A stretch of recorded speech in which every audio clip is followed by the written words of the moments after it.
Bienvenue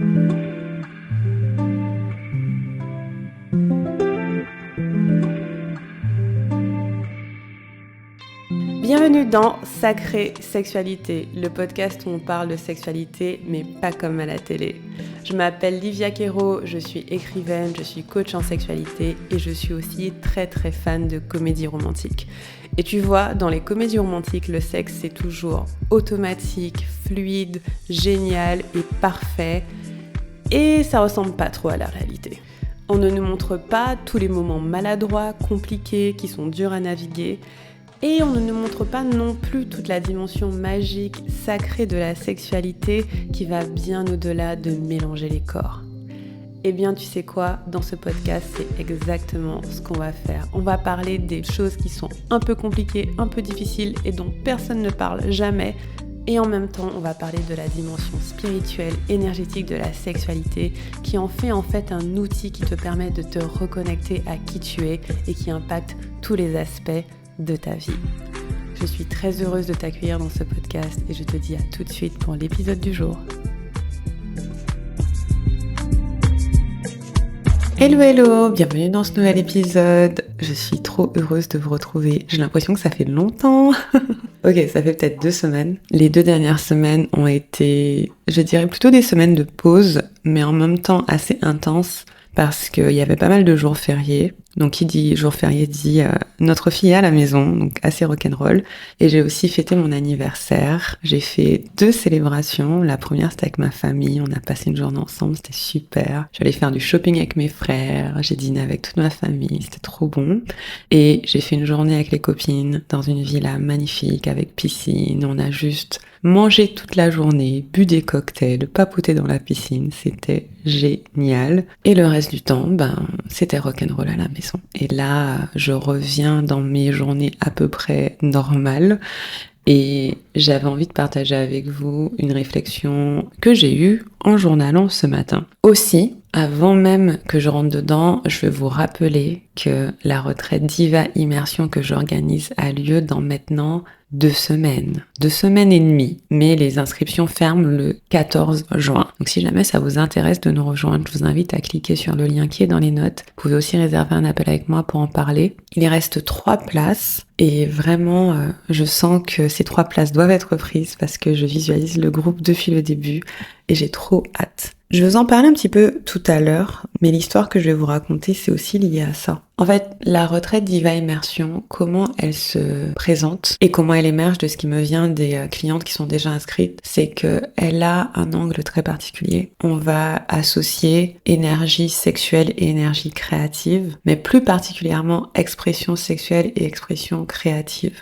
En fait, comme la retraite est en train de se construire, parce que je la laisse se construire, comme c'est une première version, je la co-crée avec chacun et chacune d'entre vous qui rejoignez. Il y a vraiment cette énergie de, dans un premier temps, vouloir créer quelque chose de nouveau dans le monde, ou en tout cas faire évoluer un nouveau projet, une nouvelle entreprise, un nouveau projet artistique, créatif. Il y a vraiment ça. Et en parallèle, une envie de plus de plaisir. Et ça va ressembler à des orgasmes plus puissants, ne pas retenir ces orgasmes, du plaisir au quotidien de manière stable et sans tout le chaos, tout le drama.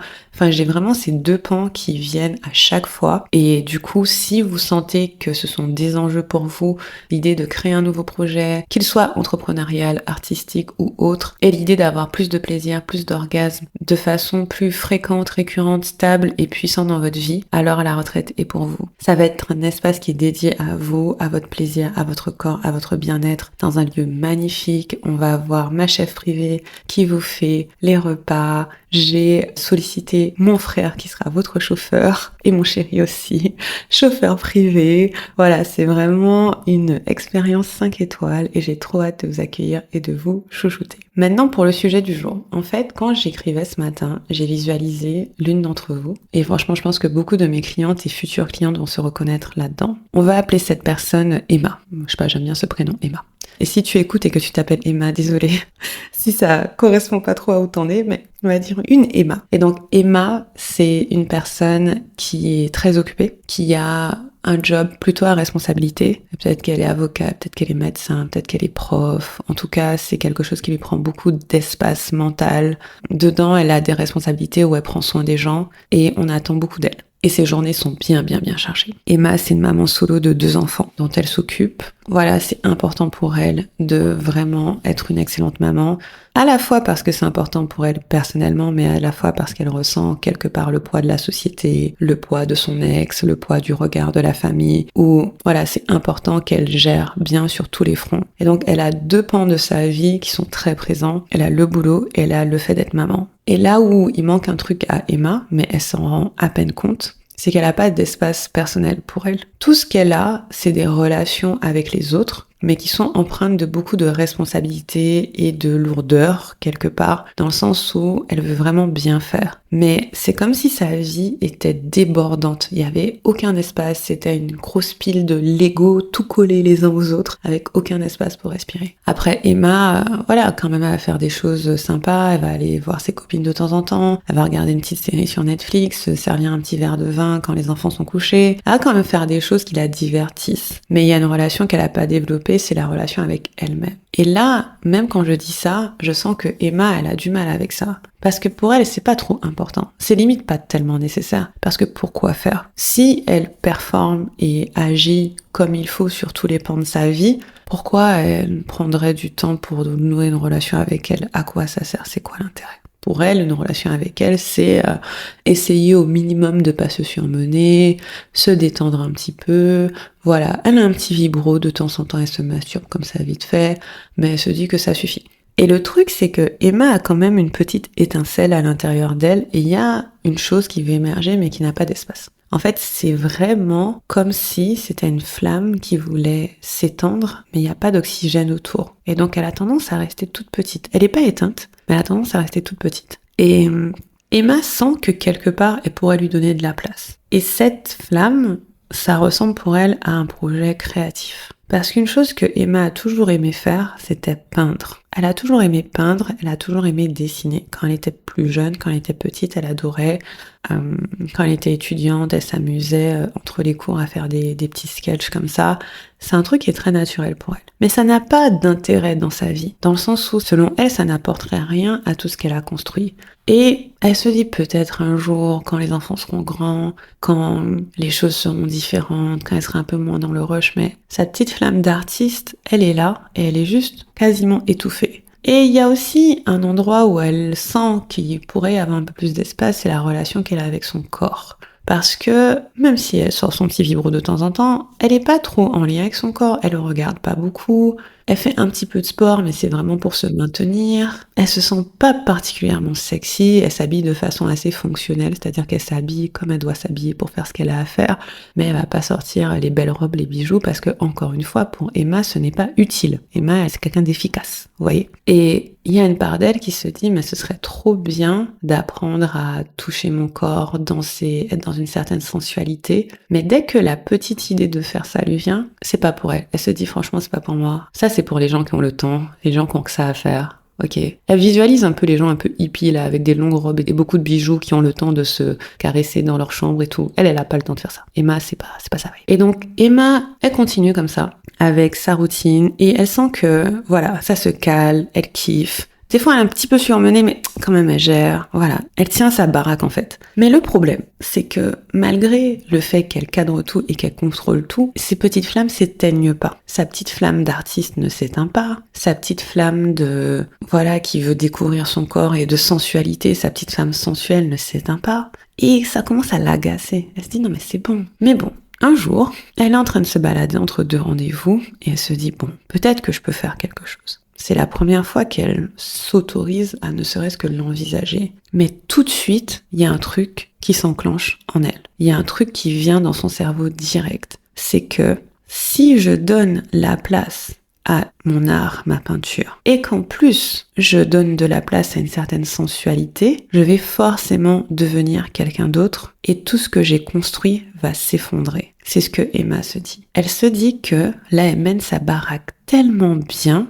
du mieux qu'elle peut, que si jamais elle laisse un peu d'espace pour autre chose qui n'est pas ça, donc qui est un peu plus créatif, mais à ses yeux quand même un petit peu futile, qui est un peu plus dans ses émotions, dans ses sensations, elle sent que ça va prendre une ampleur qui fera que tout va s'effondrer. Et ça, Emma, elle veut vraiment pas. Donc qu'est-ce qu'on fait? En fait, Emma, elle a pas le choix vraiment. Parce que elle croit qu'elle tient sa baraque, mais sa baraque, c'est comme une baraque de brindilles. Elle est basée que sur l'effort, elle est basée que sur la force, elle est basée que sur des choses qu'elle doit porter seule, qu'elle doit gérer seule, qu'elle doit contrôler seule.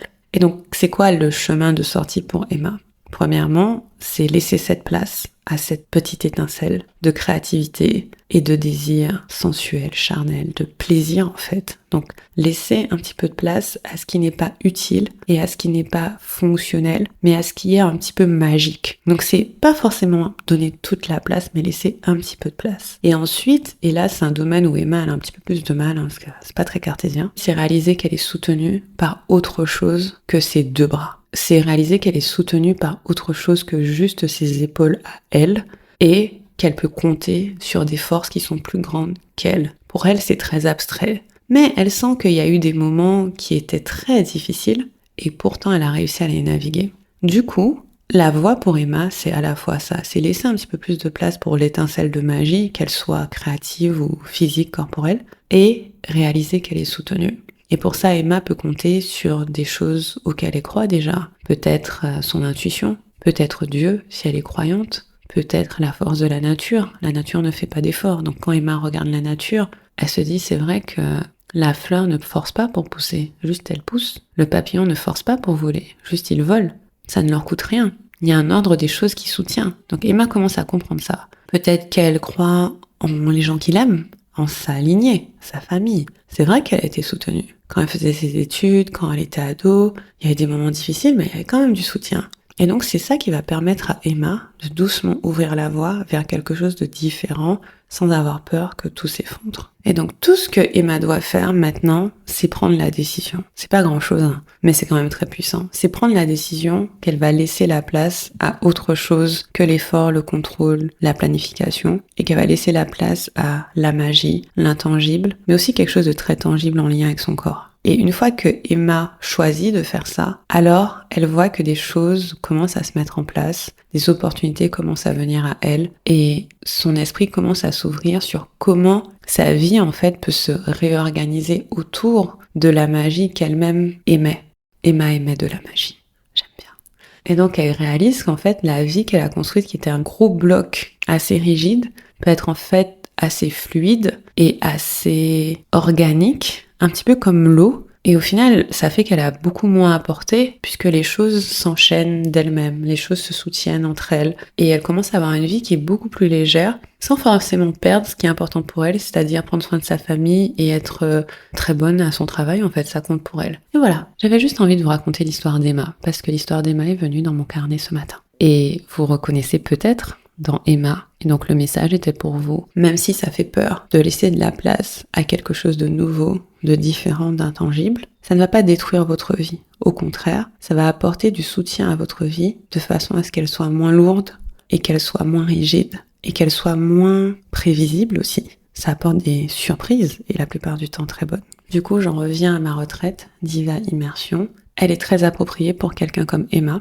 qui a du mal à faire l'espace pour elle, parce que c'est un espace de 5 jours dédié à ça. Et donc tout ce que Emma a à faire, c'est trouver une façon dont ses enfants sont gardés, s'autoriser à prendre ce temps pour elle, parce que souvent c'est ça l'étape qui est la plus difficile, et choisir d'investir dans ça, dans un voyage potentiellement, mais surtout dans son plaisir à elle, dans un endroit où on va prendre soin d'elle, d'une façon très proche et luxueuse et chouchoutante, et qu'elle se dise « Waouh, je peux rentrer dans cette identité à mon rythme, doucement, sans que toute ma vie s'effondre, et tout en étant en sécurité. » Là, c'est un complet changement de paradigme, c'est-à-dire que la vie d'Emma peut devenir quelque chose qu'elle n'avait même pas osé envisager, alors que c'était déjà en elle en fait, alors que la possibilité, elle était déjà là. Donc si toi tu es une Emma, je t'invite à nous rejoindre à la retraite Diva Immersion qui a lieu à partir du 18 juin en Guadeloupe. Ça va être magnifique, ça va être merveilleux.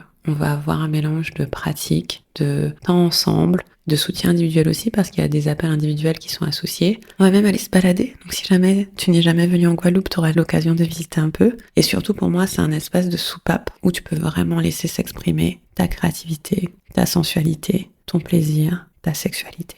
Voilà.